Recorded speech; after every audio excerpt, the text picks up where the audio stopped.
एक रात एक पहाड़ी सराय में मुझे ठहरने का मौका मिला था। उस रात एक बड़ी अजीब घटना घट गई थी।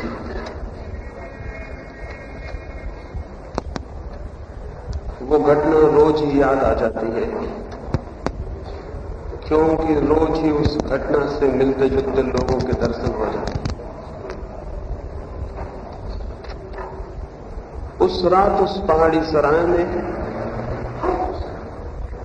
जाते ही पहाड़ी की पूरी घाटी में एक बड़ी मार्मिक आवाज सुनाई पड़ी थी। कोई बहुत ही दर्द भरे स्वरों में कुछ पुकार रहा था, लेकिन निकट जाके मालूम पड़ा वो कोई आदमी न था, वो सराय के मालिक का तोता था। वो तोता अपने सींचों में बंद था, अपने पिंजड़े में, और जोर से स्वतंत्रता स्वतंत्रता चिल्ला रहा था। उसकी आवाज में बड़ा दर्द था, जैसे वो हृदय से आ रही हो, जैसे उसके प्राण स्वतंत्रता के लिए प्यासे हो, और उस पिंजड़े में बंद उसकी आत्मा जैसे छटपटाती हो मुक्त हो जाने को।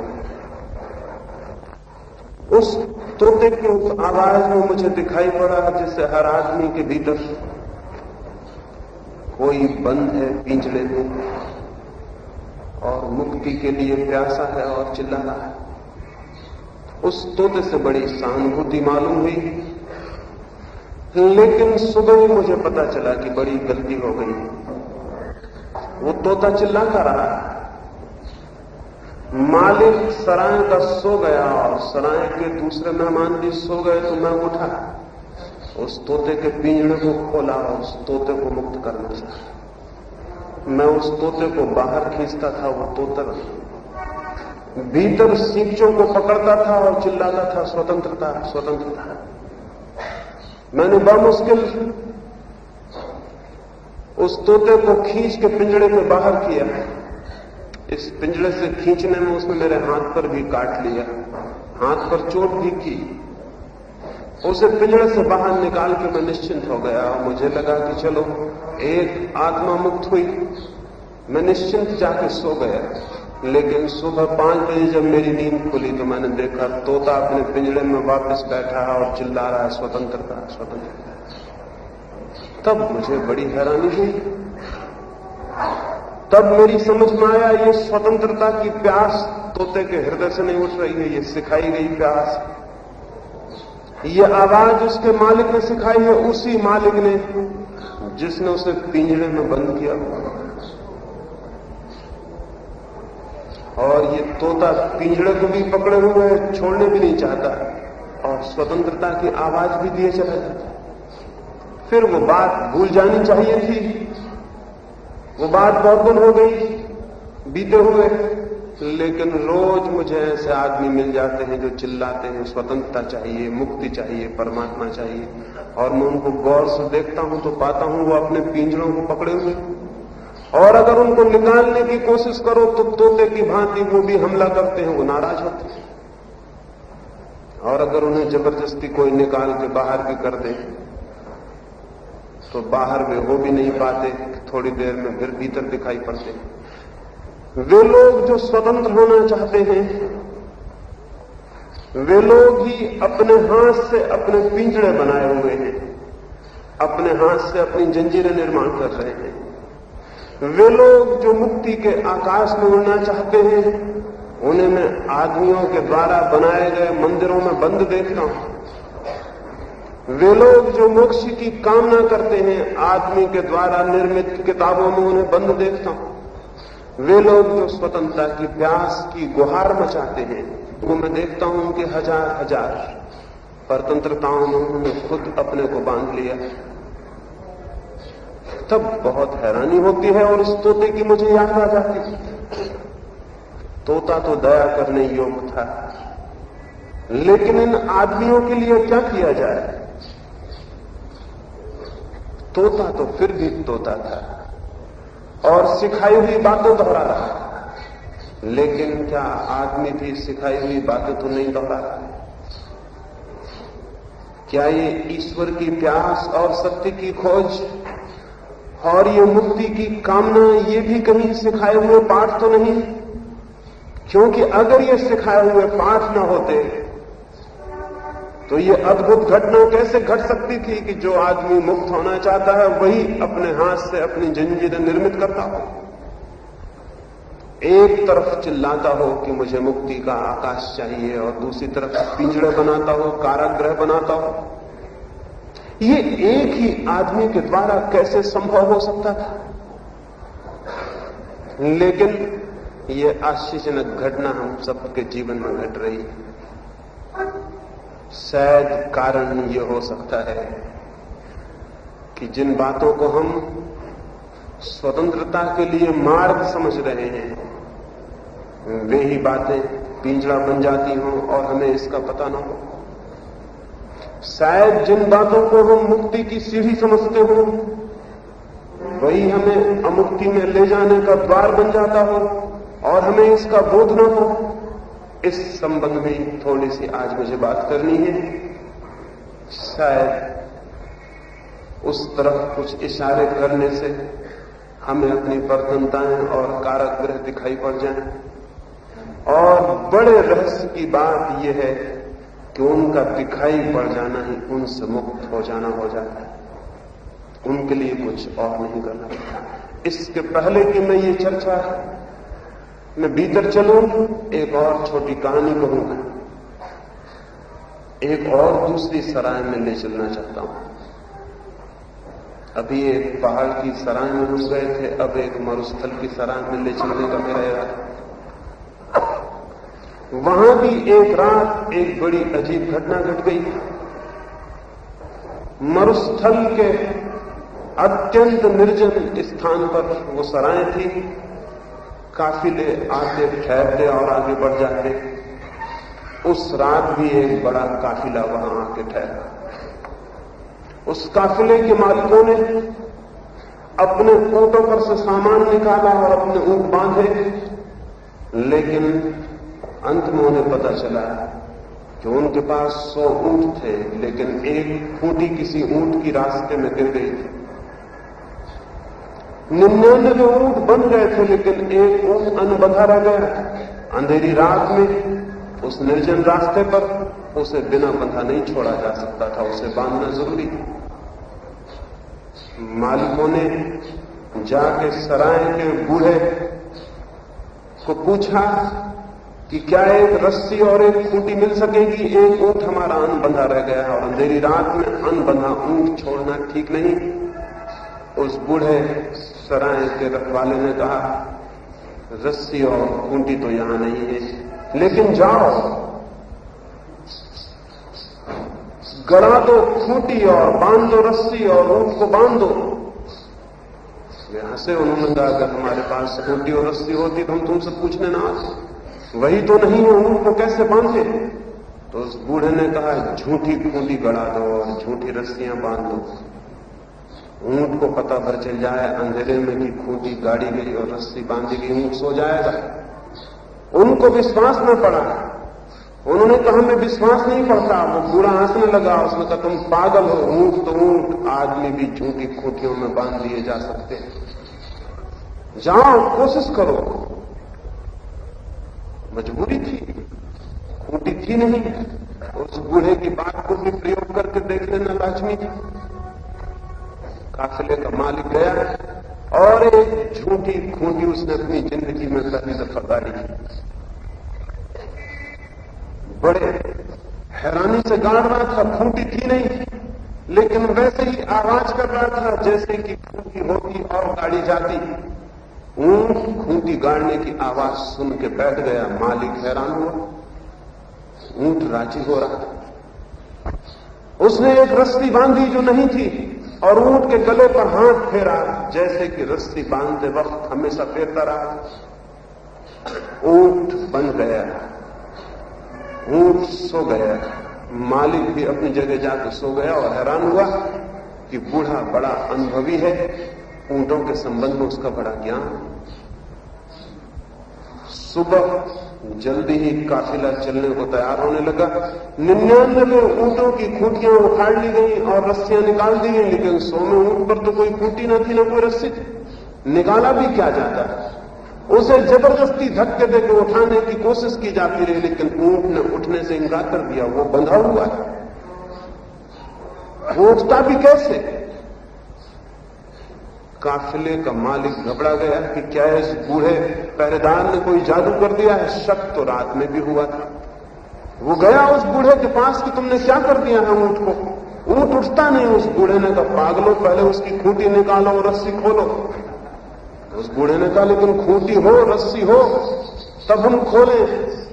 वो बूढ़ा पहरेदार बोला, जिस भांति रात खूंटी गाड़ी की उसी भांति निकालनी पड़ेगी। ऊंट के लिए खूंटी गड़ गई है और ऊंट के लिए रस्सी बन गई। मजबूरी में उस खूंटी को निकालना पड़ा जो नहीं थी, और उस रस्सी को खोलना पड़ा जिसका कोई अस्तित्व न था। रस्सी खोलते, खूंटी उखाड़ते ही ऊंट उठ के खड़ा हो गया। उस बूढ़े ने हंस के कहा, खूंटियों की जरूरत बहुत ज्यादा नहीं है, झूठी खूंटियां भी काम देती हैं। और स्मरण रहे, सच्ची खूंटियां उतने जोर से कभी नहीं बांधती जितनी झूठी खूंटियां बांध लेती। क्योंकि उनको निकालना भी मुश्किल हो जाता है, क्योंकि वो होती ही नहीं। आदमी के ऊपर भी जो बंधन है वो 100 में ऊंट के भांति है। वे सच में अगर हों तो भी कोई बात थी, उनका होना एकदम काल्पनिक, एकदम मन का है। उन्हें देख लेना ही उनसे मुक्त हो जाने के लिए काफी है। तो उस तरफ ही ये थोड़ी सी बातें आज मुझे आपसे कहनी है, ताकि वे बंधन दिखाई पड़ सके जो कि वस्तुता नहीं है, लेकिन फिर भी हमें बांधे हुए हैं, ताकि वे सीख से दिखाई पड़ सके। और पिछड़े और कारागृह जिनमें हमने अपनी आत्मा को खुद ही कैद किया हुआ है और हम चिल्ला रहे हैं कि स्वतंत्रता चाहिए, और गुरुओं को खोज रहे हैं और सत्संग कर रहे हैं और उपवास कर रहे हैं और सिर के बल खड़े हो रहे हैं और न मालूम क्या क्या उपाय कर रहे हैं, उन बंधनों से छूटने का जो हमारे ही द्वारा निर्मित हैं और एकदम काल्पनिक। कौन से वे बंधन हैं जो चित्त को एक गुलामी में परिवर्तित कर देते हैं और चित्त को एक दुख और चिंता में बदल देते हैं, और चित्त एक अंधेरी रात की भांति हो जाता है जहां सिवाय टकराने, चोट खाने और गड्ढों में गिर जाने के लिए अतिरिक्त कोई यात्रा नहीं रह जाती। कौन से वे बंधन हैं और कैसे उनसे हम जाग सकते हैं, और कैसे जीवन की परिपूर्णता को, जीवन की प्रफुल्लता को, जीवन के आनंद को और सत्य को अनुभव कर सकते हैं। 3 सूत्रों की इस दिशा में मैं बात करना चाहता हूं। पहला सूत्र, मनुष्य के चित्त को अंधकार में, अज्ञान में, भूले हुए रास्तों पर भटकने के लिए जिस चीज ने बहुत बड़ा आधार रखा है वो है हमारा अंधविश्वास, हमारा अंधापन, हमारी श्रद्धा। ये शब्द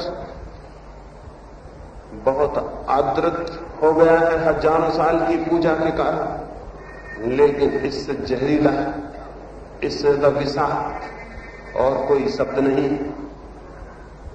श्रद्धा ने, विश्वास ने, बिलीफ ने आदमी के जीवन को एक अंधकारपूर्ण कारागृह बना दिया है, क्योंकि उस सबका बहुत बुनियादी अर्थ आदमी को अंधा होने के लिए राजी करता है।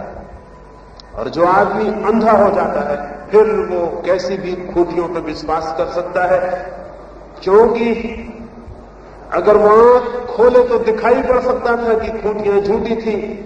वो ऊंट उस रात धोखे में आ गया, शायद दिन होता तो धोखे में ना आता। रात अंधेरी थी, झूठी खूंटी गाड़ी जा रही थी, ऊंट को दिखाई नहीं पड़ रहा था।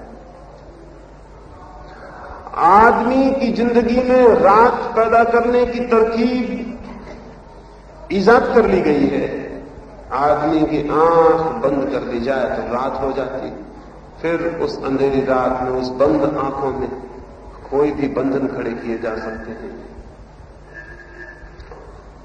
विश्वासों ने मनुष्य की आंखों पर पट्टियां बांधी। विश्वास का अर्थ है हम उन बातों को स्वीकार कर लेते हैं जिन्हें जानते नहीं, जिन्हें हमारे प्राणों ने अनुभव नहीं किया, जिन्हें हमारे जीवन ने स्पर्श नहीं किया। हम उन शब्दों को और सिद्धांतों को पकड़ लेते हैं इस भांति जैसे कि हम उन्हें जानते हो, और फिर यही रुकावट बन जाती है। खोज का यही अंत हो जाता है।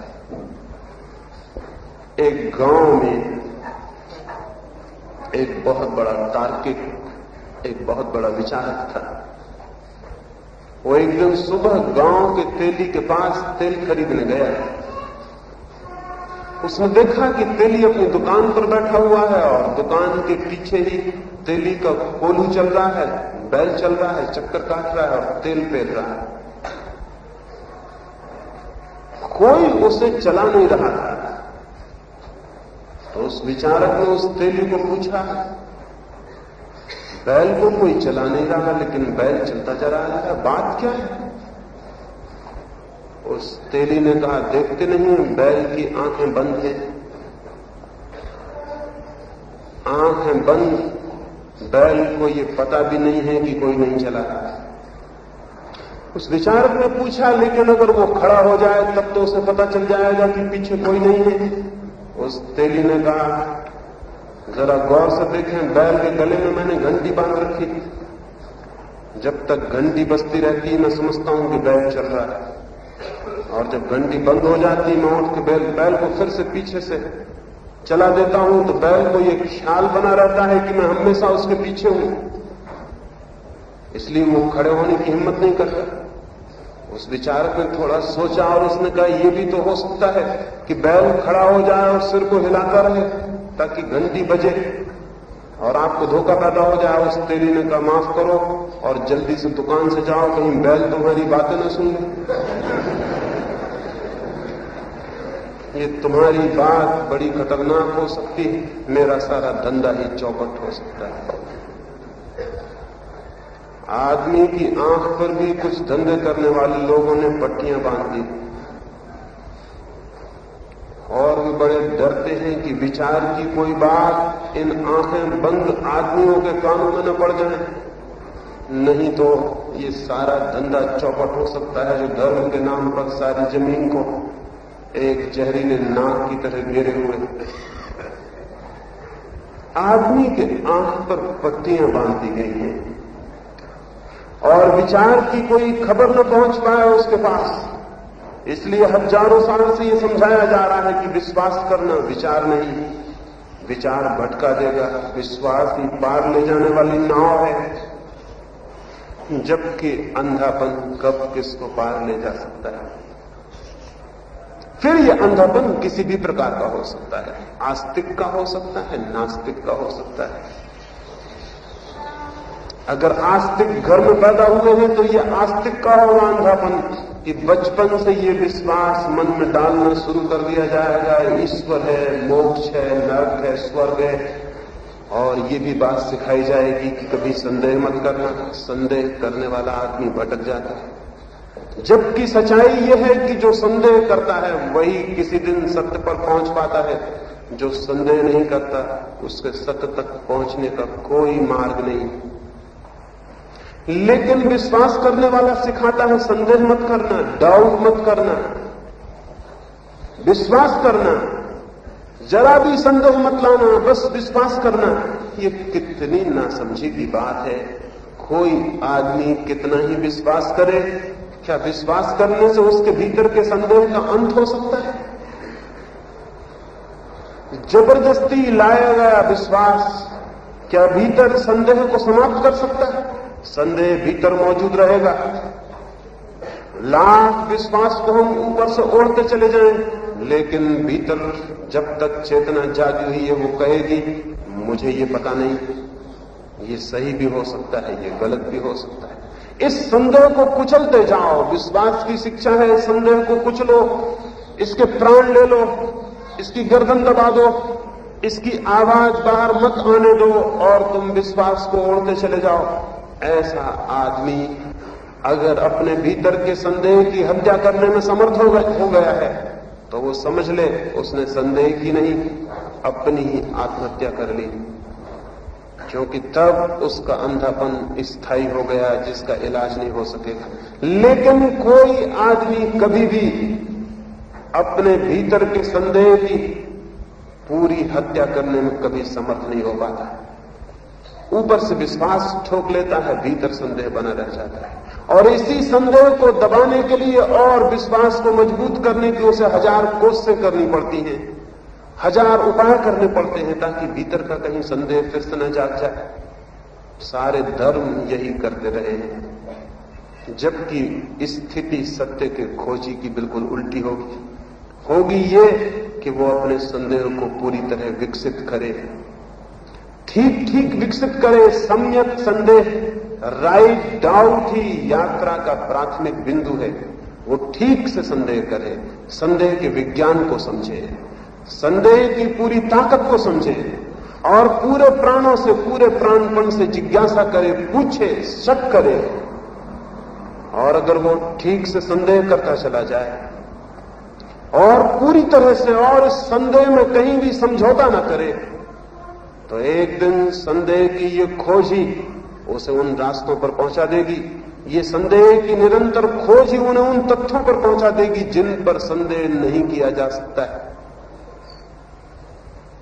संदेह की खोज ही असंदिग्ध तथ्यों पर ले जाने वाला मार्ग है, और तब भीतर कोई संदेह नहीं रह जाता और एक सत्य की ज्योति सारे प्राणों में व्याप्त हो जाती है। 2 शब्दों में कहना चाहें तो मैं ऐसा कहूंगा, जो आदमी विश्वास से शुरू करता है उसकी मौत संदेह को लेके होती, और जो आदमी संदेह से शुरू करता है वो अपने जीवन में उस जगह पहुंच जाता है जहां संदेह की कोई जगह नहीं रह जाती। संदेह से यात्रा करने वाला ही ठीक ठीक सत्य तक पहुंच पाता है। विश्वास से यात्रा करने वाला तो अंधेरे में भटक जाता है, क्योंकि उसने आंख तो पहले ही बंद कर ली, दर्शन की क्षमता तो उसने पहले ही खो दी, खोज का आग्रह तो उसने पहले ही समाप्त कर दिया। अब तो वो एक मृत लाश की भांति है, एक मुर्दा आदमी की भांति, उससे क्या खोज हो सकेगी। पहला बंधन देखने जैसा है मनुष्य के ऊपर, और वो विश्वास का है। आस्तिक भी विश्वास करता है और नास्तिक भी। नास्तिक विश्वास कर लेता है ईश्वर नहीं है, आत्मा नहीं है, मोक्ष नहीं है, उसका विश्वास नकारात्मक है। आस्तिक का विधायक है, लेकिन दोनों के विश्वास है और दोनों अंधे हैं। किसी को यह हक नहीं है कहने का कि ईश्वर नहीं है जब तक कि वो जान न ले। किसी को यह हक नहीं है सोचने का और मान लेने का कि ईश्वर है जब तक कि वो पहचान न ले। इसलिए ठीक ठीक धार्मिक आदमी वो है जो हां और ना दोनों को अस्वीकार कर देता है और खोज को अंगीकार करता है, जो ये कहता है कि मुझे ज्ञात नहीं है लेकिन मैं जानना चाहता हूं, जो ये नहीं कहता कि मुझे मालूम है कि ईश्वर है, जो ये भी नहीं कहता कि मुझे मालूम है कि ईश्वर नहीं है। ऐसा जो आदमी इस तरह के आग्रहपूर्ण अंधता में पड़ जाता है, उसकी तो खोज वहीं बंद हो गई, समाप्त हो गई। खोज करने वाला चित्त, इंक्वायरी करने वाला चित्त तो खुला होगा, मुक्त होगा। वो कहेगा मैं नहीं जानता हूं लेकिन जानना चाहता हूं, मुझे ज्ञात नहीं है लेकिन मेरे प्राण जानने को आतुर है। सत्य मुझे अज्ञात है, इसलिए मैं कैसे कहूं कि क्या है और क्या नहीं है। इतना ही कह सकता हूं निश्चय से अभी कि मैं अज्ञान में हूं। धार्मिक व्यक्ति की पहली पहचान है कि वो न आस्तिक होगा न नास्तिक होगा, न वो हिंदू होगा न मुसलमान होगा। धार्मिक आदमी अज्ञात के प्रति आतुर होगा, जिज्ञासु होगा, पिपासु होगा और अपने अज्ञान के प्रति सचेष्ट होगा। ये जो लोग विश्वास को पकड़ लेते हैं, ये अपने अज्ञान को भूल जाते हैं और विश्वास के द्वारा झूठे ज्ञान को पैदा कर लेते हैं और इस भ्रम में पड़ जाते हैं कि मैं जानता हूं। आस्तिकता और नास्तिकता की बकवास ने सारी दुनिया में ये भ्रम पैदा कर दिया है कि हम जानते हैं, मैं जानता हूं, जबकि हम कुछ भी नहीं जानते। अज्ञान हमारा बहुत गहरा है, लेकिन विश्वास के द्वारा थोथे ज्ञान को हम अपना बना लेते और जोर जोर से चिल्लाने लगते हैं कि मैं जानता हूं। न केवल चिल्लाते हैं, बल्कि अजीब पागल लोग हैं हम। इस थोथे ज्ञान के ऊपर एक दूसरे की हत्या भी कर सकते हैं, मंदिरों मस्जिदों में आग भी लगा सकते हैं, मुल्क के मुल्क को तबाह भी कर सकते हैं, क्योंकि हमारा ज्ञान दूसरे के ज्ञान से सही है इसलिए। जबकि हमारा ज्ञान भी वैसा ही अंधकारपूर्ण है जैसा दूसरे का। और अंधेरे में हम जिन बातों पर विवाद कर रहे हैं, वे दोनों ही बातें एक जैसी हैं। अंधेरे में किए गए अनुमान हैं, अंधेरे में किए गए अनुमान और विश्वास खेलने के लिए तो अच्छे हो सकते हैं। जिन लोगों को बैठ के बुद्धिमत्ता की शतरंज खेलनी हो, उनके लिए तो ठीक हो सकते हैं। जिनको अनुमान करके कल्पनाओं के आकाश में उड़ना हो, उनके लिए तो ठीक हो सकते हैं। लेकिन जो लोग सचमुच जीवन की खोज में निकले हैं, उनके लिए नहीं। मैंने सुना है एक स्कूल में एक इंस्पेक्टर का आगमन हुआ था। उसके आने के पहले ही खबर पहुंच गई थी उसके आने की। वह आदमी विशिष्ट था, खबर पहुंच जानी जरूरी थी। जिन जिन स्कूलों में वो निरीक्षण को गया था, उन सब के रिकॉर्ड खराब कराया था, क्योंकि उसने जो प्रश्न पूछे थे उनका उत्तर बच्चे तो क्या, साधु संत और महात्मा और पहुंचे हुए सर्वज्ञ भी नहीं दे सकते थे। प्रश्न बेहूदे थे और पागलपन से भरे हुए थे। उस स्कूल में आया तो घबराहट फैल गई थी। स्कूल का रिकॉर्ड खराब होना निश्चित था। वो इंस्पेक्टर पागल हो चुका था। उसके पागलपन की खबर सबसे पहले इसी से चल गई थी कि वो 30 ही दिन इंस्पेक्शन करने लगा था। कोई समझदार इंस्पेक्टर कभी इंस्पेक्शन करने जाता है। उसके पागलपन की इसी से खबर फैल गई थी कि पागल हो गया। 30 ही दिन वो जाके इंस्पेक्शन करता था स्कूलों का। तब पहले तो उसके साथ ही इंस्पेक्टरों को शक हुआ था कि इसका दिमाग खराब हो गया, क्योंकि जो समझदार थे वो घर ही बैठ के रिपोर्ट भर देते थे डायरी। कोई समझदार कहीं जाता है इंस्पेक्शन करने को कभी? यह आदमी जाने लगा था तो शक पैदा हुआ था। और फिर इसने जो रिपोर्ट दी थी उनसे बहुत घबराहट पैदा हो गई थी। स्कूल में वो आया तो पूरे स्कूल में तैयारी थी, शिक्षक तैयार थे, बच्चे तैयार थे। स्कूल की सबसे बड़ी कक्षा में वो गया और उसने कहा कि मैं एक प्रश्न पूछूंगा। इस प्रश्न का आज तक कोई उत्तर नहीं दे सका है। अगर तुम में से किसी ने इसका उत्तर दे दिया तो फिर आगे मैं कोई प्रश्न नहीं पूछूंगा, क्योंकि हड़िया का एक चावल ही देख लेना काफी होता है। और अगर तुम इसका उत्तर न दे पाए तो फिर मैं बहुत प्रश्न पूछूंगा, फिर मैं हूं और तुम हो। उसके पहले प्रश्न को थर्राती हुई जिज्ञासा से बच्चों ने सुना। प्रश्न ऐसा था कि बच्चों के तो प्राण वहीं के वहीं सहम गए होंगे, श्वास वहीं के वहीं बंद हो गई हो। प्रधान अध्यापक खड़ा था, वो भी थर थर कांपने लगा, क्योंकि उस प्रश्न का कोई उत्तर हो ही नहीं सकता था। वो प्रश्न ही नहीं था। उस आदमी ने पूछा कि दिल्ली से एक हवाई जहाज कलकत्ता की तरफ उड़ा 2 घंटे 200 मील प्रति घंटे के हिसाब से, तो क्या तुम बता सकते हो मेरी उम्र कितनी है? इसमें न कोई तुक था, न कोई संगति थी। ये बड़ा आध्यात्मिक, बड़ा फिलोसॉफिकल प्रश्न था। बच्चे तो घबरा के रह गए, अध्यापक भी खड़े रह गए। और भी बड़ी घबराहट तो तब हुई जब एक बच्चे ने ऊपर हाथ उठाया उत्तर देने को। तब तो अध्यापकों के और प्राण निकल गए। ये बेहतर था कि बच्चे चुप रह जाते। क्योंकि अज्ञानपूर्ण व्यर्थ के प्रश्नों के समक्ष समझदार का चुप रह जाना ही उचित है। लेकिन एक बच्चे ने हाथ हिलाया, इंस्पेक्टर प्रसन्न हुआ, उसने कहा तुम पहले बच्चे हो जिसने उत्तर देने की हिम्मत की है, खड़े हो जाओ। वो बच्चा खड़ा हुआ। इंस्पेक्टर ने पूछा कितनी है मेरी उम्र? उस बच्चे ने कहा आपकी उम्र 44 वर्ष। उसकी उम्र 44 वर्ष थी। इंस्पेक्टर तो भौचक्का, उसके हैरान होने की बारी आ गई थी। वो एकदम हैरान हो गया। उसने कहा किस हिसाब से तुमने मेरी उम्र निकाली? उसने कहा हिसाब बहुत आसान है और मेरे अतिरिक्त लेकिन इस हिसाब को कोई भी नहीं कर सकता। मेरा बड़ा भाई है, वो आधा पागल है, उसकी उम्र 22 वर्ष।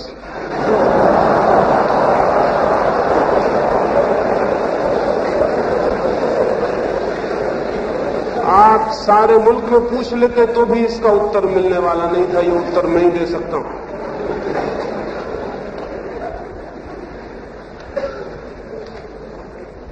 हमें हंसी आती है इस बात पर, लेकिन जिनको हम बहुत ज्ञानी कहें और जिनके ज्ञान की हम निरंतर स्तुति किया करते, वो इससे भी फिजूल बातों पर विचार करते रहे और प्रश्न पूछते रहे।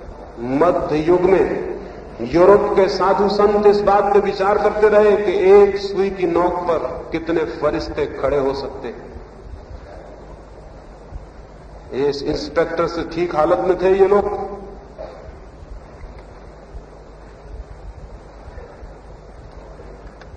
लूथर जैसे समझदार आदमी ने यह लिखा है कि मक्खियां शैतान के द्वारा बनाई गई। क्यों? क्योंकि जब लूथर धर्म ग्रंथ पढ़ता था तो मक्खियां उसकी नाक पे आके बैठ जाती थी। साफ है कि मक्खियां धर्म के कार्य में बाधा देने के लिए बनाई गई, तो भगवान तो नहीं बना सकता, इसको शैतान ने बनाया है। इस पे विवाद चलता रहा कि मक्खियां किसने बनाई, ईश्वर ने बनाई है कि शैतान ने। ये उस इंस्पेक्टर से कुछ ठीक प्रश्न थे। स्वर्ग और नरक के नक्शे बनाए जाते रहे और उन पर विवाद होता रहा कि कौन सा नक्शा ठीक है, जैनियों का नक्शा ठीक है कि हिंदुओं का नक्शा ठीक है। स्वर्ग कितनी दूर है जमीन से, कितने योजन, कितने मील, किसका हिसाब ठीक है? देवताओं की लंबाई कितनी होती है, उम्र कितनी होती है, इस पे विवाद होते रहे। और ये विवाद करने वाले लोग इतनी गंभीरता से, इतनी सीरियसनेस से ये बातें करते रहे कि सामान्य जन को ऐसा मालूम पड़ा है कि बहुत जरूरी बातें जिंदगी के बाबत सोची जा रही।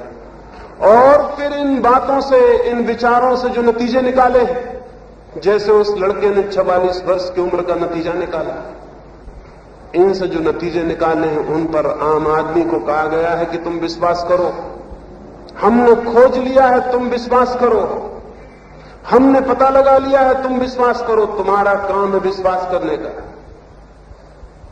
जरूर ये सारे लोग किसी बहुत गहरी अहमन्यता से, किसी बहुत गहरे इगोइज्म से पीड़ित रहे होंगे, जिन्होंने ये कहा है हमने खोज लिया है और तुम विश्वास करो। हम हैं खोजने वाले, हम हैं बताने वाले, तुम हो मानने वाले। दुनिया में कोई मानने वाला नहीं। हर आदमी जिसे परमात्मा को जानना हो, सत्य को जानना हो, उसे मानने वाला नहीं, उसे खुद ही खोजने वाला होना पड़ेगा। कोई दूसरा आदमी बताने वाला नहीं हो सकता, क्योंकि हर बताने वाला आदमी जो दूसरा उसको मान लेता है, दूसरे आदमी को अंधा बनाने में सहयोगी हो जाता है। जबकि खोज के लिए खुली हुई आंखें चाहिए।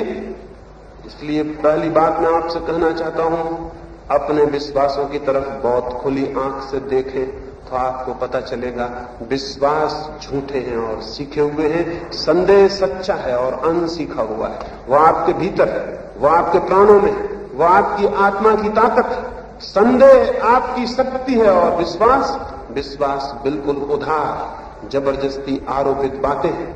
इन उधार विश्वासों के साथ आपकी यात्रा नहीं हो सकती। आपकी आत्मा की जो अपनी शक्ति है संदेह किसी को कोई कभी सिखाता नहीं।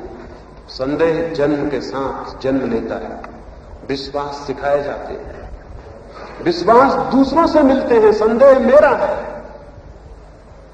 तो मैं संदेह को लेकर अगर चलूं कि मेरी ताकत है, ये मेरी इंक्वायरी है, ये मेरी खोज है, ये मेरा अन्वेषण है, ये मेरी जिज्ञासा है, ये मेरी प्यास है। अगर इसको लेके मैं चलूं तो शायद मैं जीवन की गहराइयों में उतर सकता हूं, अन्यथा नहीं। दूसरों की बातें लेके चलूंगा तो कैसे उतर सकूंगा। लेकिन हम सब उधार ज्ञान से पीड़ित लोग हैं, और ये सारा उधार ज्ञान एक ही बिंदु पर टिक गया है, और वो ये है कि विश्वास करना चाहिए। मैं आपसे कहना चाहता हूं, जो आदमी विश्वास करता है वो आदमी कभी भी धार्मिक नहीं है। इसीलिए तो विश्वास करने वाले लोग जमीन पे इतने हैं, लेकिन धर्म कहां। कभी सोची ये बात, हर आदमी विश्वासी है, कोई हिंदू है, कोई मुसलमान है, कोई ईसाई है, कोई है, कोई किसी बात में विश्वास कर रहा है, कोई किसी बात में, लेकिन धर्म कहां है दुनिया में। जब इतने लोग धार्मिक हैं तो धर्म भी तो होना चाहिए था, लेकिन वो नहीं है। निश्चित ही धर्म के संबंध में कोई बुनियादी भूल हो रही है, और पहली भूल है, और वो है विश्वास के द्वारा आंखों के बंद हो जाने के लिए राजी हो जाना। मत राजी हो, इंकार करें। जो आदमी इंकार नहीं करता वो आदमी जिंदा नहीं है।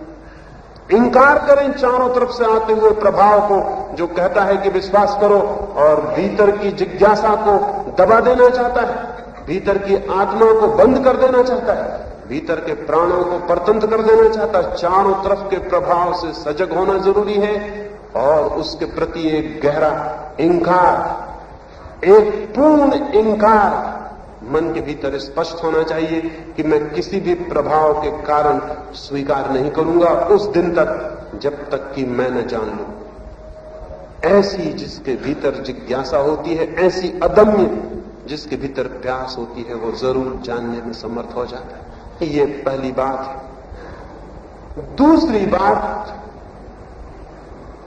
विश्वास को हटा दें और विचार को भीतर जन्म दें। लेकिन विचार का जो दूसरा सूत्र है, विचार को जन्म देने की जो बात है, वो भी बहुत सोच लेने की है। विचार के आधार पर या विचार के नाम पर हम एक बड़ी अजीब बात कर लेते हैं। हम विचार को जन्म देने के नाम पर विचारों को संग्रह कर लेते हैं और सोचते हैं हमारे भीतर विचार का जन्म हो गए। थिंकिंग के नाम पर हम थॉट्स को इकट्ठा कर लेते हैं। विचार करने की क्षमता के नाम पर हम विचारों का जमघट इकट्ठा कर लेते हैं और सोचते हैं कि हम विचारपूर्ण हो गए। विचारशीलता में और विचार के संग्रह में बुनियादी भेद है। बल्कि सच्चाई यह है, जो आदमी जितने विचारों को इकट्ठा करने के लिए उत्सुक हो जाता है, समझ लेना उसके भीतर विचार की क्षमता उतनी ही कम है। वो उसी क्षमता की कमी की पूर्ति इस भांति विचारों को इकट्ठा करके कर लेने की कोशिश कर रहा है। विचारना, विचार की शक्ति हमारे भीतर होनी चाहिए, विचारों का संग्रह नहीं। लेकिन सारी दुनिया में विचारों का संग्रह चलता है। कॉलेज में, स्कूल में, समाज में, सभ्यता में, सब तरफ हम विचारों को इकट्ठा कर रहे हैं। और जब हमारे पास विचारों का बहुत सा कचरा इकट्ठा हो जाता है तो हम सोचते हैं कि हम विचारक हो गए।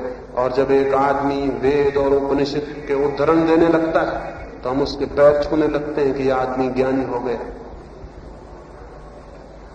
ये सारे उद्धरण, ये वेद, उपनिषद, गीता और बाइबल और सारे शास्त्र और इन सबका स्मरण एक बिल्कुल यांत्रिक प्रक्रिया है। इससे ज्ञान का और विचार का कोई संबंध नहीं। शायद आपको पता न हो, अब तो यांत्रिक मस्तिष्क बन गए हैं और आदमी के मन की स्मृति पर निर्भर रहने की अब कोई जरूरत नहीं। अब तो मशीन उत्तर दे सकती है। मशीन से पूछें कि फलानी ऋचा का क्या अर्थ है, तो मशीन उत्तर दे सकती है। या गीता के फलाने फलाने हिस्से में क्या लिखा हुआ है, तो मशीन उत्तर दे सकती है। पिछली बार शायद मनुष्य जाति के इतिहास में पहली दफा यह घटना घटी कोरिया के लड़ाई के वक्त। चीन से अमेरिका युद्ध में आगे बढ़े या न बढ़े, इसका निर्णय सेनापतियों ने नहीं किया, मशीन ने किया।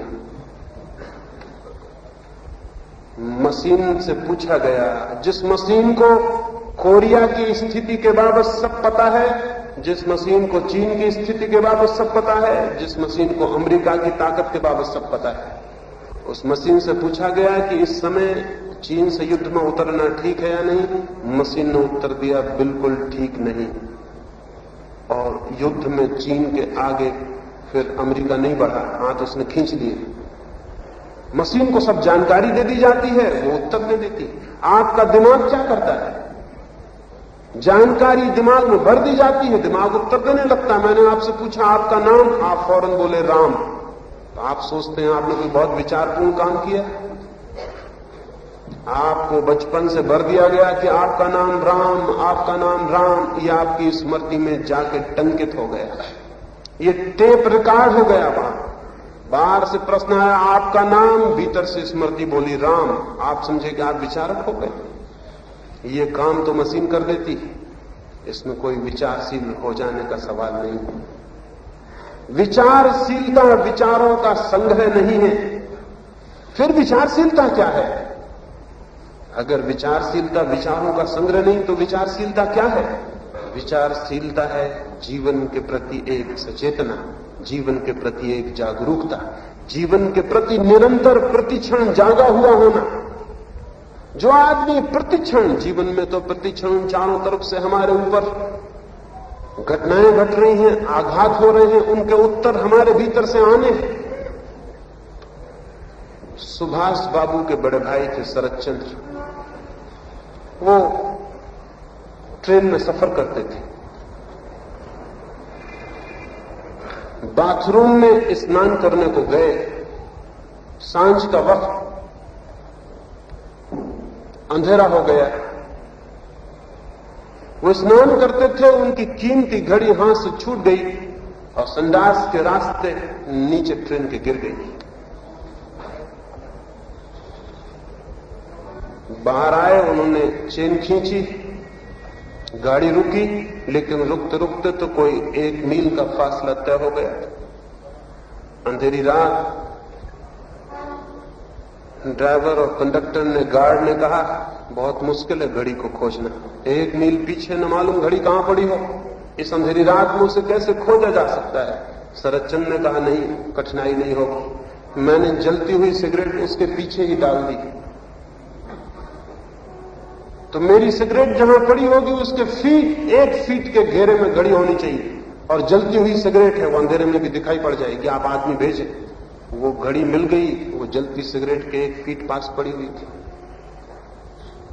इस आदमी की घड़ी गिरी, आपकी घड़ी गिरती, आप क्या करते? शायद चिल्लाते कह रहे मेरी घड़ी गई, बाहर आके बताते कि मेरी घड़ी गिर गई, चेन खींचते, लेकिन तब तक गाड़ी बहुत आगे निकल चुकी होती। इस आदमी ने बड़ी विचारशीलता का प्रमाण दिया, इसने बड़ी जागरूकता का प्रमाण दिया। घड़ी गिरी, एक घटना खड़ी हो गई, एक समस्या खड़ी हो गई, इस आदमी ने होश से देखा और एक क्षण में से बात दिखाई पड़ गई, घड़ी नहीं खोजी जा सकेगी। इसने जलती हुई सिगरेट उसके पीछे डाल दी, ये एक क्षण में हो गया। और ये बात स्मृति से नहीं हुई, क्योंकि जिंदगी में ये पहले ही मौका था, इसकी कोई मेमोरी नहीं थी, इसकी कोई स्मृति नहीं थी, ये कोई रोज रोज घड़ी गिनाने का काम नहीं हुआ था, ये किसी किताब में पढ़ा नहीं था कि घड़ी गिर जाए तो जलती हुई सिगरेट पीछे डाल देना। अब आप डाल सकते हैं, लेकिन वो विवेकशीलता नहीं होगी।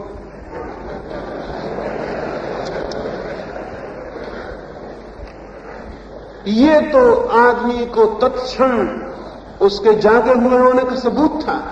एक घटना घटी है, चित्त पूरा जागा हुआ है और मार्ग खोज लेता है। विचारशीलता का अर्थ है प्रतिक्षण जागे हुए होना, विचारों का संग्रह नहीं। इसलिए पंडित और विचारशील 2 अलग बातें हैं। पंडित तो अक्सर जड़ बुद्धि होता है, बहुत कुछ उसे याद होता है, लेकिन जिंदगी जहां समस्या खड़ी करती वहां वो अपनी स्मृति में खोजने लगता है, वहां उसके सामने सीधा विवेक कोई उत्तर नहीं देता। एक बहुत बड़ा गणितज्ञ था, जिसे गणित में सब कुछ, उस समय गणित में जो कुछ भी खोज हुई थी सभी कुछ पता था। गणित का ऐसा कोई सवाल ना था जो वो हल न कर लेता। सारी जिंदगी उसकी गणित थी।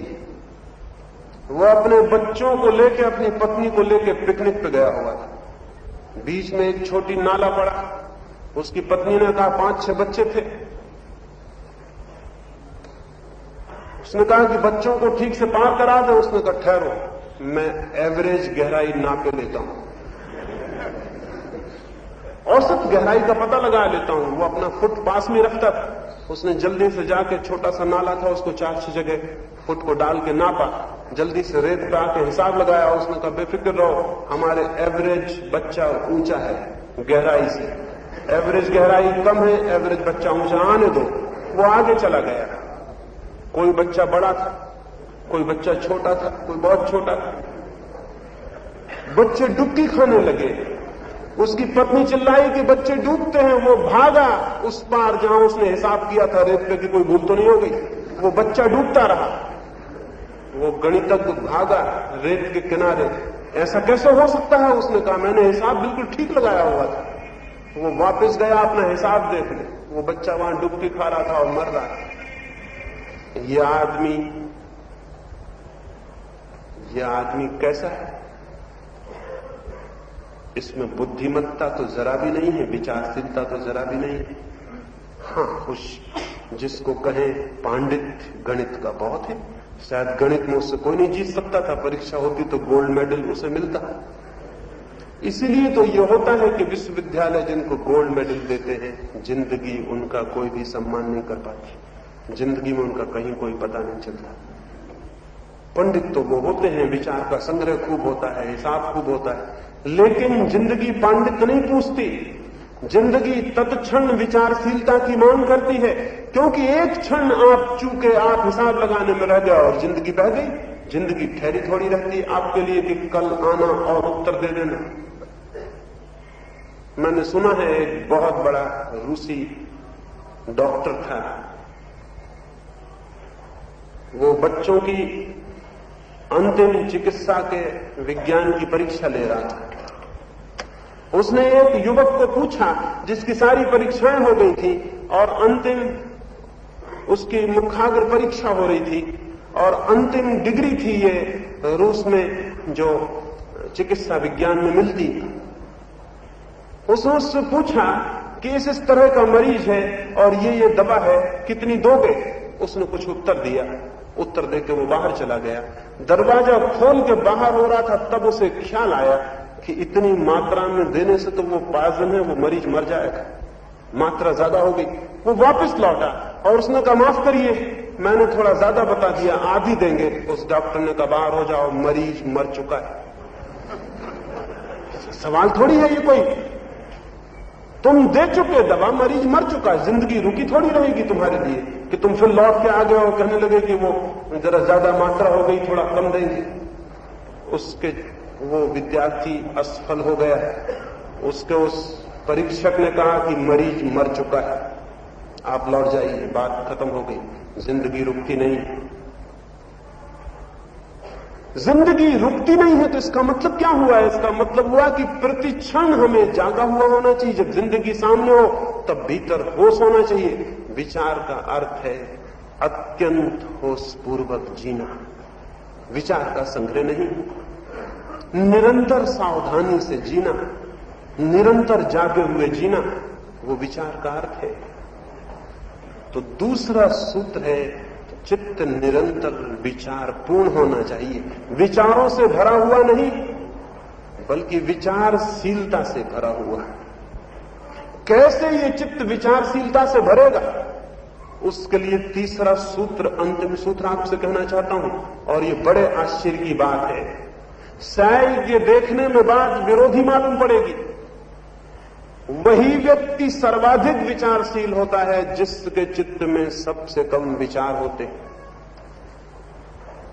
जिसके चित्त में जितने कम विचार होते हैं उतनी ही ज्यादा विचारशीलता हो सकती है।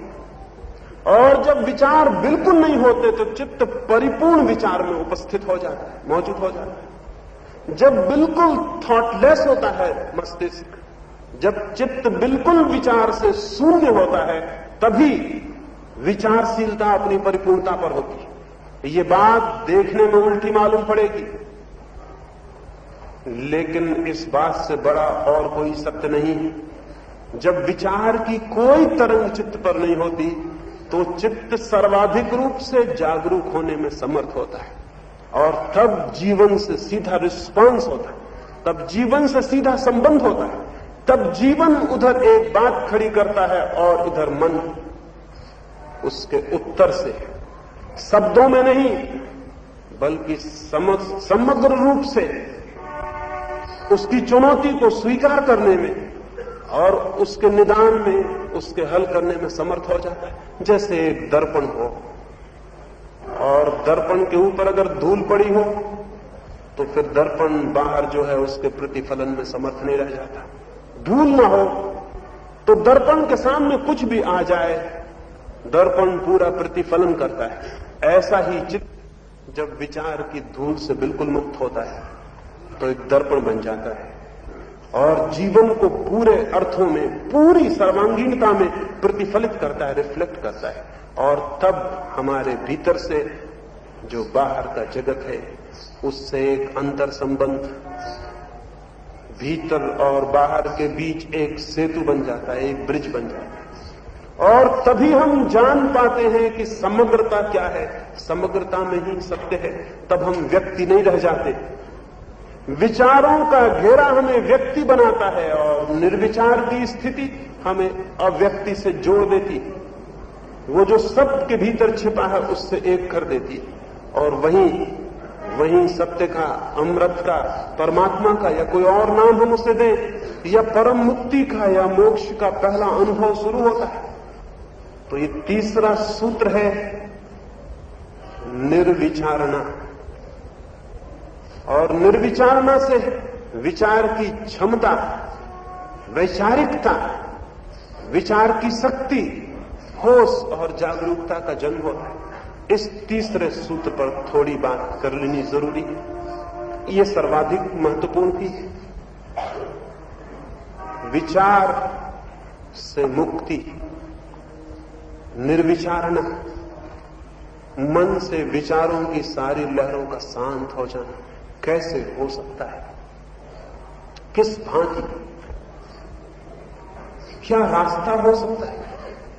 क्या दिशा हो सकती है? कौन सा आयाम हो सकता है जहां सारे विचार खो जाएं और एक साइलेंस और एक मौन भीतर उपस्थित हो जाए? इस तीसरी सूत्र को हल करने के लिए दो छोटे सूत्र समझ लेने होंगे। एक, मनुष्य मन के प्रति बिल्कुल सोया हुआ है। जिस मात्रा में सोया हुआ होगा उसी मात्रा में विचारों की भीड़ उसके मन पर दौड़ती रहेगी। क्या आपको ख्याल है, जब आप रात सोते हैं तो सारी रात सपनों से भर जाती है? और क्या आपको ये भी पता है वे सपने ऐसे मालूम पड़ते हैं जैसे बिल्कुल सच हो? कभी आपको सपने में ऐसा पता चला क्या कि जो मैं देख रहा हूं वो झूठा है? सपने में जो भी आप देख रहे हैं सभी सच है। ऐसी एब्सर्ड बातें भी सच हैं जिनको आप जाग के कहेंगे कि क्या मैं पागल था जो इसको मैं सच मानता रहा? ये बात तो हो ही नहीं सकती। लेकिन सपने में उस पर शक पैदा नहीं होता। क्यों? क्योंकि सपने में आप बिल्कुल सोए हुए। सोया हुआ व्यक्ति जागरूक नहीं है कि क्या सत्य है और क्या असत्य है, क्या वास्तविक है, क्या काल्पनिक है। जिस मात्रा में सोया हुआ है उसी मात्रा में फिर सभी सच है, जो भी चल रहा है सभी सच है, और मन पर जो भी आ रहा है वो सभी ठीक प्रतीत होता है। लेकिन सुबह आप जागते हैं और जागते से हंसने लगते हैं कि ये सब क्या चला, ये सब सपने में क्या हुआ, मैं कहां कहां की यात्रा किया, कहां कहां गया और पड़ा हूं अपने घर, ये सब झूठा था, ये सब कल्पना थी, ये आपको कैसे पता चला? ये बात आप सपने में भी तो मौजूद थे, तब पता क्यों न चली? आप सोए हुए थे, अब आप जाग गए, इतना फर्क पड़ गया। और इस फर्क ने बुनियादी फर्क ला दिया। जो सपने सच मालूम होते थे वो झूठ मालूम होने लगे। लेकिन जिसे हम जागरण कहते हैं वो भी पूरा जागरण नहीं, एक और जागरण है, इसके भी ऊपर एक जागरण है। और जिस दिन वो जागरण किसी को उपलब्ध होता है, उस दिन जिस जिंदगी को हम इस जागने में सच समझे हुए थे, जिन विचारों को, जिन सपनों को, वे भी एकदम झूठे मालूम पड़ते।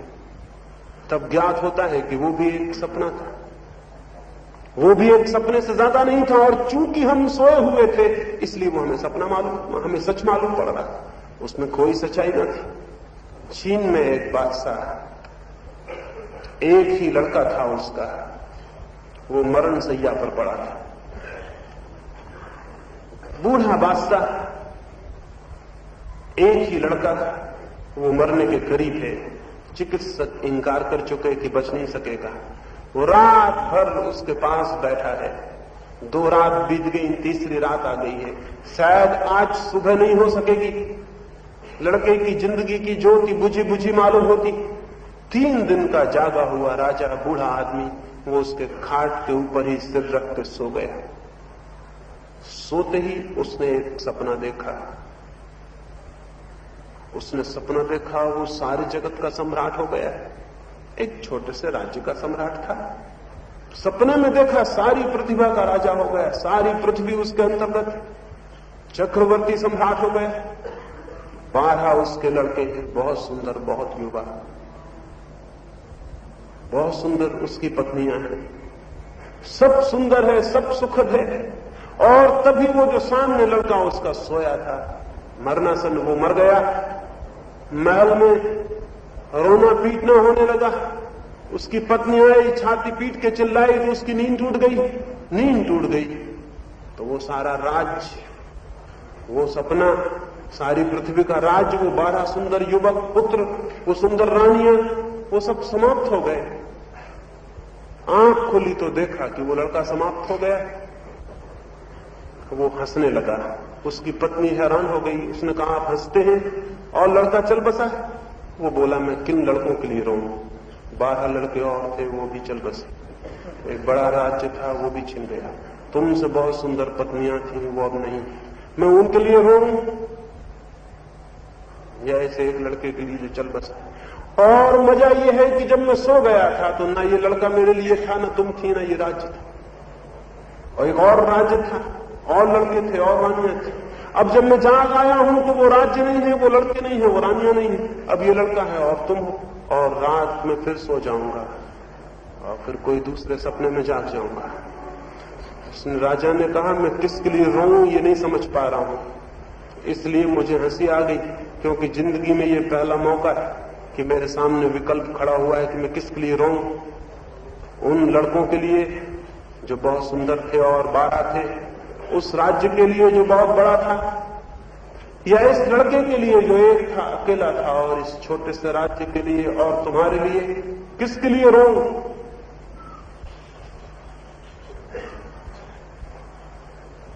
एक और जागरण है जहां हम जिंदगी के विचारों के घिरे हुए जाल से और ऊपर उठते हैं।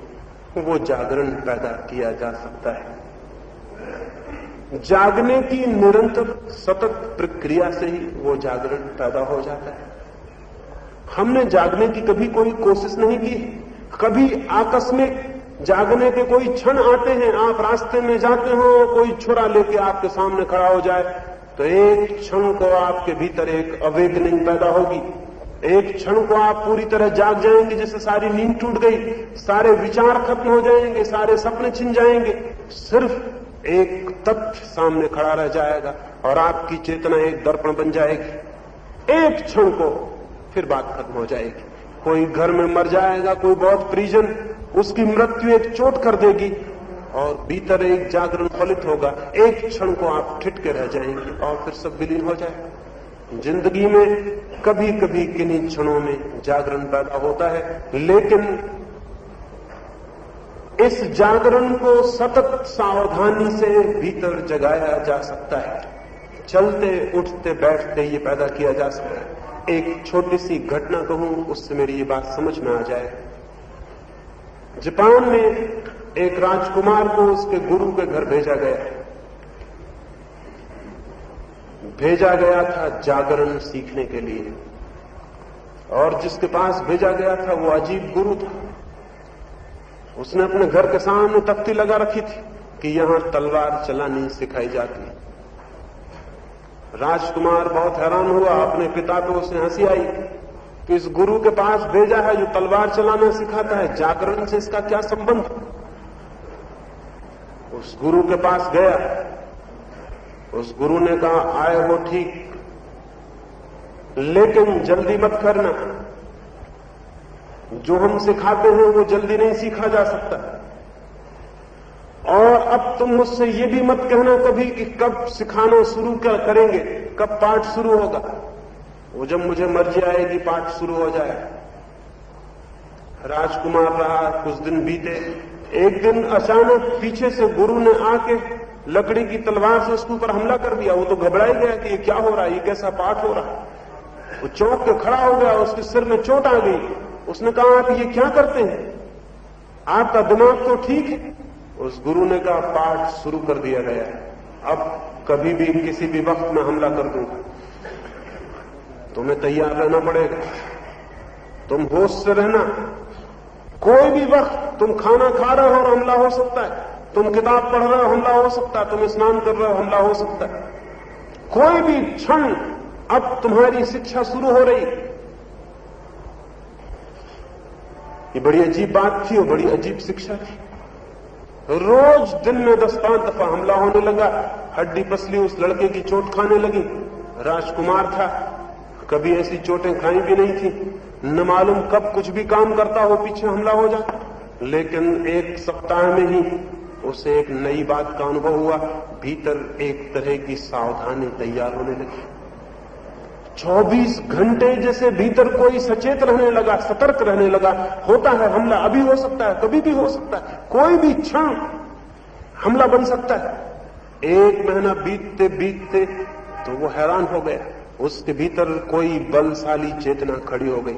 हमला होता था और हमले के साथ ही उसका हाथ अनजाने उठ जाता, हमले को रोक लेता। अब चोट खानी मुश्किल हो गई थी। जैसे अपने आप सारा शरीर, सारी चेतना हमले से बचाव करने लगी थी। वो काम कर रहा है, पीछे से हमला होता है और हाथ उड़ जाएगा और हमला रोक लिया जाएगा। 1 महीने तक सतत सावधानी का ये परिणाम हो जाना स्वाभाविक था। 3 महीने बीत गए। अब गुरु को चोट पहुंचानी कठिन हो गई थी। कैसे भी असावधानी के क्षण में हमला किया जाए, सारा शरीर, सारा प्राण रक्षा कर लेता था। 3 महीने बाद गुरु ने कहा, अब सोते में भी सावधान रहना, नींद में भी हमला किया जा सकता है। यह और कठिनाई थी। जागते तो जागते ठीक था, नींद में हमला होगा, और नींद में हमले होने शुरू हो गए।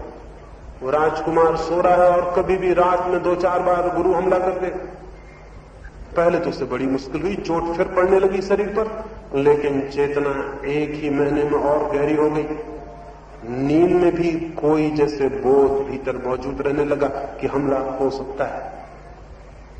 एक मां सोती है, बच्चा रोता है, घर भर के लोगों को पता नहीं चलता, उसका हाथ चला जाता है और बच्चे को समझा लेता है और सुला देता है। शायद उसे भी पता नहीं है, लेकिन कोई भीतर एक सावधानी चल रही। हम इतने लोग यहां सब सो जाएं आज रात, और एक आदमी आए और कहे राम राम, सारे लोग सो रहेंगे। जिसका नाम राम है वो आंख खोल के कहेगा, क्या बात, कौन बुलाता है? सबके कानों में आवाज पड़ जाएगी राम की, लेकिन बाकी का राम के प्रति कोई सावधानी नहीं है। उस आदमी की है, राम के प्रति उसकी सावधानी है। तो नींद में भी एक चेतना काम करेगी। 1 महीना बीतते बीतते नींद में भी हमले से रक्षा होने लगी। नींद में भी वो हाथ उठ जाता, नींद में भी वो बचाव कर लेता, सोता हुआ। 3 महीने बीत गए, पूरे 6 महीने बीत गए थे। अब तो बड़ी अजीब बात हो गई थी। हमले की तो बात दूर, गुरु की पग ध्वनि भी सुनाई पड़ जाती। वो आ रहा है इसका भी पता चल जाता। हमला करना तो बहुत दूर, साल बीत गया, उस युवक को अब चोट पहुंचाना कठिन था। एक दिन झाड़ के नीचे बैठे उसे ख्याल आया, ये बूढ़ा मुझे काफी चोटें पहुंचा चुका, मैंने कभी ख्याल ही नहीं किया, आज मैं भी तो इस पर हमला करके देखूं, ये भी सावधान है या मुझको ही सावधान बनाया चला जा रहा है। दूर उसका गुरु बैठा था, दूर दरख्त के नीचे, वहीं से गुरु बोला, ठहर ठहर, मैं बूढ़ा आदमी हूं, हमला मत कर देना। अभी तो ये बैठा सोच ही रहा था, उसने कहा ठहर ठहर। ये बहुत हैरान हो गया, उसने कहा मैंने तो सिर्फ सोचा भर है, अभी हमला कहां किया। गुरु ने कहा और थोड़े दिन ठहर, जब और तेरी सावधानी बढ़ेगी तो पग ध्वनि नहीं, विचार की ध्वनियां भी तुझे सुनाई पड़नी शुरू हो जाएंगी। वे भी सूक्ष्म तरंगे हैं, जो उतना सावधान होगा वो उनके प्रति भी जाग जाता है। वो सावधानी में दीक्षित होकर वापस लौटा। उसके गुरु ने उसे तलवार चलानी कभी नहीं सिखाई। वापस लौटा, उसके पिता ने कहा तुम क्या सीख के आया? उसने कहा कि बड़ी अजीब बात है, मैं सावधानी सीख के आया, लेकिन अब मैं किसी भी तरह के तलवारबाज से जूझ सकता हूं, क्योंकि तलवार चलाने वाला सोचे इसके पहले कि कहां हमला करूं, मेरी सुरक्षा हो जाएगी।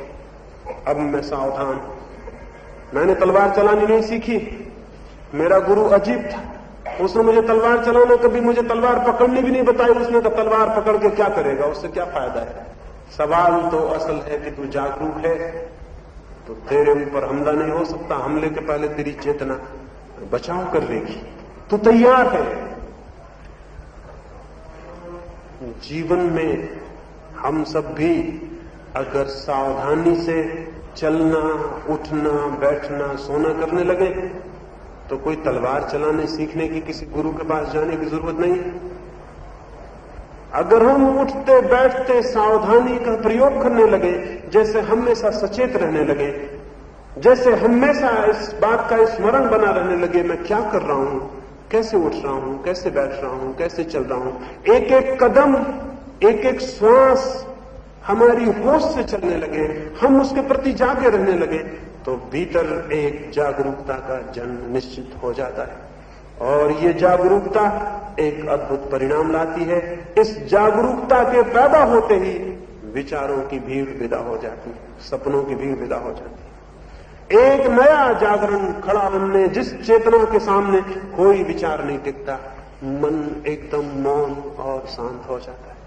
एक साइलेंस, एक मौन, एक शांति उत्पन्न होती है। इसी शांति में, इसी मौन में जाना जा सकता है वो जो है, पहचाना जा सकता है वो जो सत्य है, पहचाना जा सकता है वो जो प्राणों का प्राण है। इसी शांति में, इसी मौन में, इसी जागरूकता में जीवन का अर्थ और कृतार्थता उपलब्ध होती है। मृत्यु के बाहर पहुंच जाता है मनुष्य, दुख और पीड़ा के ऊपर उठ जाता है और पहली बार परिचित होता है आनंद से। उस आनंद का नाम ही प्रभु है। उस आनंद तक प्रत्येक के लिए जाने का मार्ग है, लेकिन कोई दूसरे का बनाया हुआ मार्ग किसी दूसरे के काम नहीं आ सकता। खुद का मार्ग ही, खुद की जागरूकता का मार्ग ही प्रत्येक को निर्मित करना होता है। मैंने ये छोटे से 3 सूत्र कहे, इन 3 सूत्रों पर थोड़ा विचार करेंगे, देखेंगे और थोड़ा प्रयोग करेंगे तो वो जागरूकता का मार्ग आपका बनना शुरू हो जाएगा। और छोटी सी भी जागरूकता पैदा हो जाए, एक आदमी के हाथ में छोटा सा मिट्टी का दिया भी मिल जाए और घनी अमावस की रात हो, अंधेरी और काली, उस छोटे से दिए की जोत में वो हजारों मील की यात्रा कर सकता है। 4 कदम तक प्रकाश हो जाता है। वो 4 कदम चल लेता है, फिर और 4 कदम तक प्रकाश हो जाता है और वो हजारों मील की यात्रा, सारी पृथ्वी की परिक्रमा एक मिट्टी के दिए से की जा सकती है।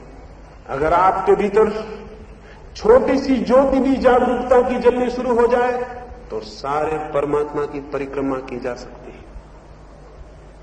और प्रत्येक मनुष्य करने में समर्थ है, करना चाहे। प्रत्येक मनुष्य मुक्त होने में समर्थ होना चाहे प्रत्येक मनुष्य अपने पिंजड़े के बाहर आ सकता है, लेकिन समझ ले ठीक से कि कहीं वो खुद ही तो अपने पिंजड़े के शिक्षों को नहीं पकड़े हुए। ये थोड़ी सी बातें मैंने कही, इनको बातों को इतने प्रेम और शांति से सुना, उससे मैं बहुत बहुत अनुग्रहित हूं। और अंत में सबके भीतर बैठे परमात्मा को प्रणाम करता हूं। मेरे प्रणाम स्वीकार करें।